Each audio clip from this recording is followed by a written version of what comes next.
couple of them. So, of course, I'm not sure if you guys know there's Lady Lovelace. Does anyone know who Lady Lovelace is?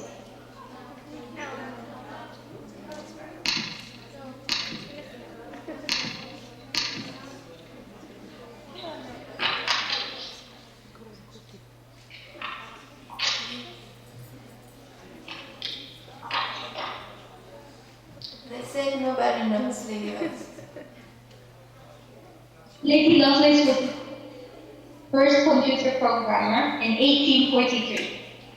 So when we look back at examples of women in technology in the past and how they built algorithms and how they built the basis for what we are living today in technology, we have to be very proud to see that women at such a time were thinking and were being very influential in the community and trying to create room for computer science opportunities. Now, even though times are more challenging, we still have much more resources all around the world to influence and help women. The problem is there's always a stereotype in our culture that says that it's very hard for a woman to balance her life, her personal life, or her family life with work. And they think also that computer science might be one of the fields that is very time consuming. But the good thing about computer science is that it is a field that you use on a day-to-day basis. It adds on to you as an individual, and at the same time, it helps you on so many other levels other than computer science. So the reason I mentioned Lady Lovelace is because there are several other examples as well of very strong women in computer science that go way back. One of them is Anita Berg. And we are very proud to have put together the competition Anita Berg Scholarship Program. Unfortunately, this year, the applications are closed. We've seen a lot of really strong applications coming from the Middle East and North Africa. And as an Arab and an Egyptian, I am very proud to see a lot of these applications coming from our region. Very strong essays, very strong women who really want to make a change in the community. Looking through the Anita Berg Scholarship, I can tell you a couple of things we always look for in the applicants. We look for someone who's passionate about computer science, not just on an individual level, but passionate to also help their community and help build a sustainable environment to bring up more computer science women and more computer science students. So a lot of these students that have applied for the Anita Berg Scholarship were discussing about the importance of having computer science introduced to women from a younger age. So even in high school, they need to learn about computer science in order to be sure when they're choosing their major that they know very well about what computer science is. So this is something that is great to see from our youth, that they're trying to go back to the beginning and help students from the start understand what computer science is as a major and how to apply to computer science.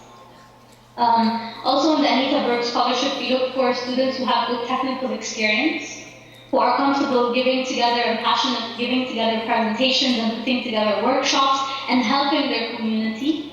And we also look for someone who is very involved in the community, not just on computer science level, but is very involved in if you're helping, for example, students tutoring a friend, or if you are part of a student club on campus. It can be related to photography, it can be related to mathematics, it can be related to basketball, football, whatever it is, but being involved in your community.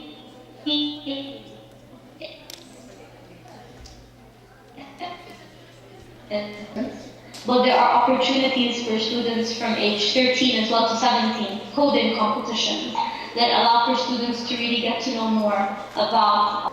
In terms of employment, people who are interested in working at Google, a couple of things I can say. To tell you about the Google culture generally, Google really values the person as an individual. We really focus on building the person as an individual, and we really focus on a person as a whole. So not just what you do at work, but if you have any other extracurricular activities. Usually in interviews at Google, they look at these things. They try to see what have you been doing outside of your studies? What have you been doing outside of your work? What are you interested in as a full person? So another thing I can say, especially with coding, you need to have some creativity. So when they find a student who is very interested in making, for example, architectural models, or a person who's very interested in teaching students on their campus, or helping, for example, put together activities for other students on campus. This shows that the student has a creative potential. So they always look at the candidate as a whole when they come to employ, when Google comes to employ someone to work for them. So when you join Google, you join a bigger umbrella, bigger family. And the best part about it is you always have this sense of diversity. In our office, there were always people from different ages, people from different backgrounds, women, men. All the diversity that there is was always available in the Google offices that I've been to in our region and also outside the region. The other thing that I have to highlight as well is that there are a couple of rumors about the Google offices that I can tell you about. So one of the rumors is that the Google offices, a Googler is never more than 100 feet away from food. And that's true. So in Google, we really value that the employee is very energetic and has all the resources they need. So we always have kitchen stations, we always have coffee shops and different types of places where you can get snacks during the day. And the coolest part is all the food that the Googlers can take is for free. So you can actually eat all the food for free, and this is something that's really good for Googlers because they can always recharge whenever they want to and continue working. Other rumors is that there's bean bags and it's very colorful and there are slides. This is true. Most of the time when I'm working, I prefer to work on a bean bag, and we have several of the bean bags all over the office. The point is you have to be in a comfortable environment, and Google understands this, in order to be productive and in order to be able to do the most that you can and produce the best results. Also, there is another rumor that they say that in Google, we have something called TGIT, or we have a party actually every week. This is true. We do have a party at the end of each week, and that party basically is a celebration of all the stuff that we've done over the week.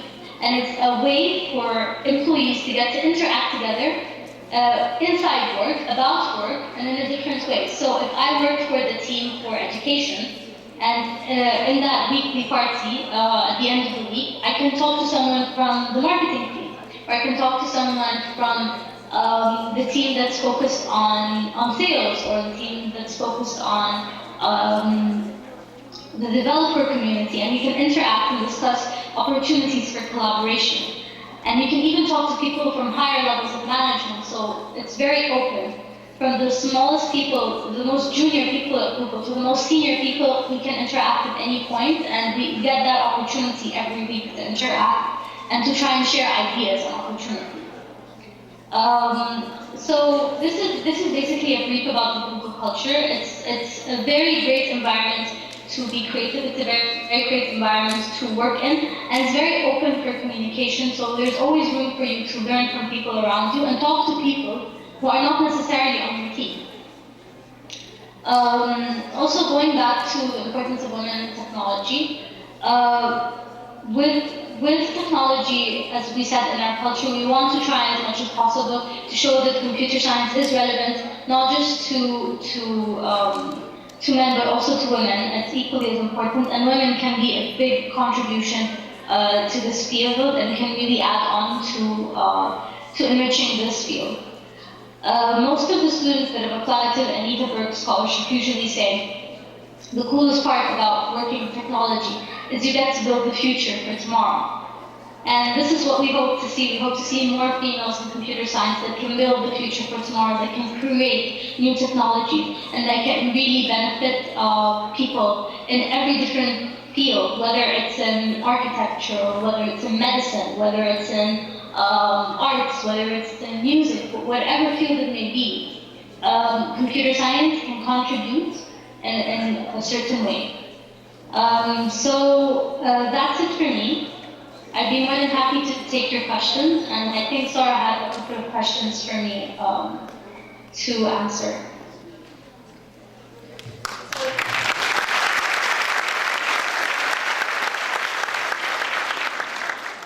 Thank you, Malak. Does anybody have a question for Malak? I have some questions for you, Malak.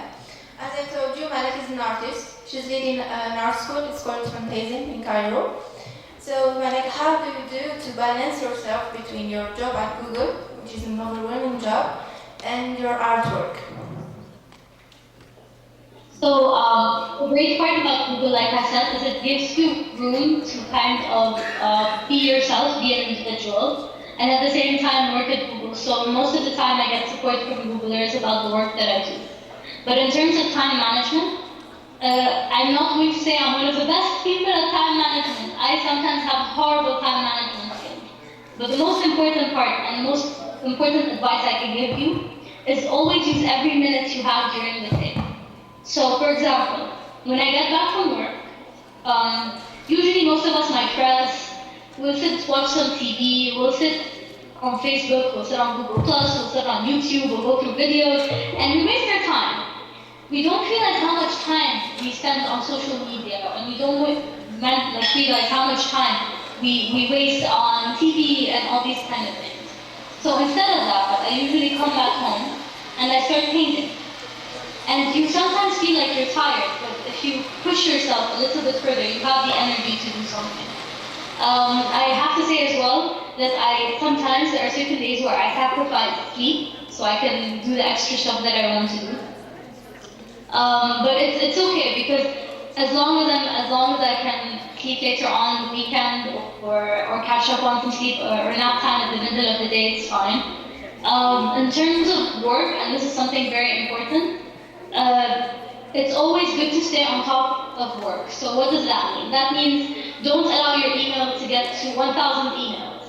Always try and be on track all the time. Try and answer all your emails as fast as you can. This helps limit or control your workload towards during the week and during the month. So that's another piece of advice. So I always try and answer tasks as fast as I can. And I always try to dedicate certain amount of time for everything. So, for example, I've always found myself at least 1 hour a day, I have to dedicate this to my artwork. Whatever it is, if it's a small sketch in a sketchbook, or if it's a painting, or whatever it may be. And for work, I always give the time that work needs. Sorry. I always give the time that work needs, and I always try, and even, the cool thing also about Google is that if I finish my working hours, my boss will tell me, you don't have to work, you finished your working hours. But because I love what I do, I don't mind working and doing extra time and working on extra projects and extra things. So always dedicate the right amount of time to work and the right amount of time to your hobbies. And try and minimize the time you spend on social media. Try and minimize the time you spend not doing anything, because every minute counts. And I know it's very cliche, every minute counts, but it really does. 1 minute can help you answer an email and can help you finish a task and put it aside instead of sitting down and relaxing. Relaxing is important, but always dedicate a certain amount of time and try and make sure that you dedicate the right amount of time for work, the right amount of time for your hobbies, whatever they may be, and try and use both times together. So try and be creative, for example, at work. That satisfies my artistic side, that I can use my creativity at work by putting together cool creative stuff at work as well. Work one day at Google or any other big corporate in the world. So, thank you. Thank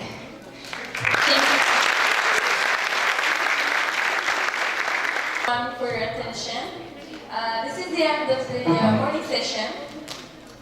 So as we promised you, there is a couple of surprises waiting for you. So before lunch, the first surprise is karaoke. So, so people interested by joining this the team would stay here, and we'll need only 40 people for the second surprise. It's about drawing. I'm not going to say more. So please make your choice and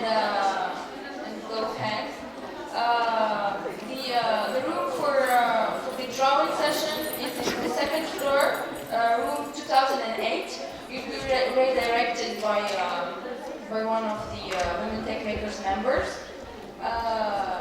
He's Sumia Gutal, the one who's going to help you and talk to you about the karaoke for the ones who's going to stay here. We'll be telling you more about lunch after this. Enjoy. Karaoké ici. Donc si vous voulez faire du dessin, vous pouvez monter en haut. كل حد يدير dessin. Karaoké.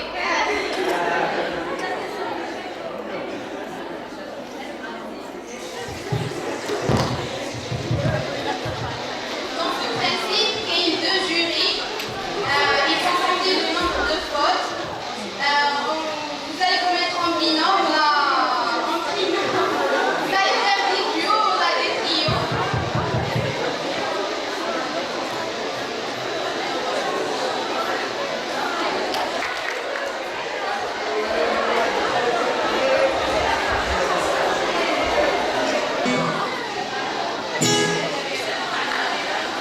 Bonjour.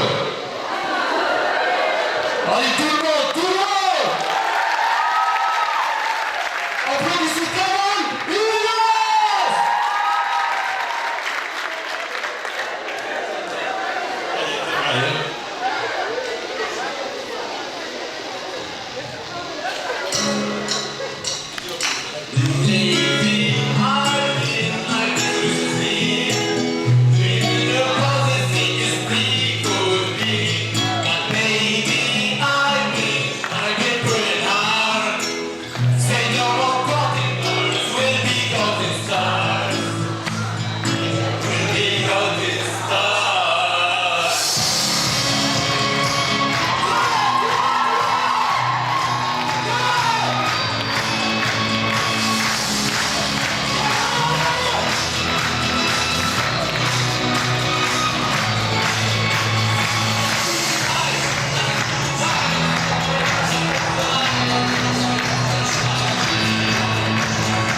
Merci beaucoup.